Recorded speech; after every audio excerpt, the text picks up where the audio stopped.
prevent the destruction of coral reefs. Snorkeling and scuba diving on most occasions, both forms of recreation, have only served one purpose, and that is to explore the coral reefs. But now, thanks to human greed and carelessness backed by global warming, these underwater attractions are nearing their end. So here is a guide that may help us prolong the inevitable destruction of the world's coral reefs. The destruction of pelagic and estuarine biomes can be attributed to almost one thing: human waste. It is basically the uncontrolled flow of untreated raw sewage into the ocean that causes the destruction of organisms that create the life of every living organism in a single area of a coral reef. Basically, Mother Nature has provided for the safety of her reefs by creating barriers that can blot out and cleanse the water that flows from inland. It is also how tide pools are created when low tides happen in low-lying beaches. They serve as tanks for undue organisms. But the problem basically lies in the magnitude of human waste that gathers from inland bodies of water such as rivers and streams that flow directly into open seas, subsequently creating a bleaching effect that harms marine life. It mainly kills algae that serve as a food and oxygen source for smaller marine organisms. That in turn serves as food for bigger game, creating an imbalance in the marine food chain, not to mention the oxygen requirement for every area. It is basically a chemical reaction created by the waste mixed with salt water that creates poison.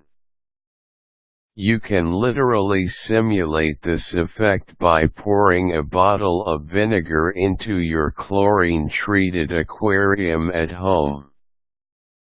This same scenario was featured in Clive Cussler's novel Sahara, where the world is endangered by the onset of a global red tide, all because a nuclear arms disarmament plant dumps its waste into the middle of the Sahara Desert instead of processing it. In turn, it seeps into the Nile River, speeding up the growth of a specific algae that eats up the rest of the organisms, leaving the world short of oxygen.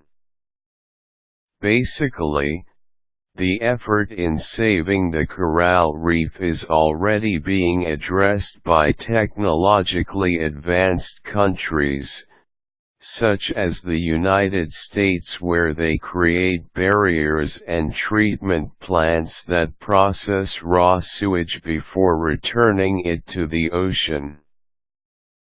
The real problem lies within poorer and less fortunate nations who don't have the resources to put up such structures. One of the best examples would be the Philippines' Boracay Island, one of the best summer beaches in the world. Its secret is that it has no sewage system, ergo everything goes back to the sea. And it's said that if you dig deep enough into the sand, you're sure to find human waste. Additionally, the squatters and shanties that spring up beside small bodies of water in countries such as the Philippines continually produce garbage that they dump incessantly into the water. Surely, there have been no shortcomings in creating awareness for the people regarding the destruction of coral reefs. But all efforts fall short compared to Al Gore's The Inconvenient Truth About Air Pollution. The only solution now is to create an increase in awareness leveling that of Al Gore's documentary. In Clive Cussler's Sahara, the end of the world was pictured in the form of the infants and the sick that would be the first to die due to the depletion of oxygen. Next would be the old, and finally the screams of all able-bodied adults would serve as humanity's last gasp, all because of the destruction of the world's coral reefs.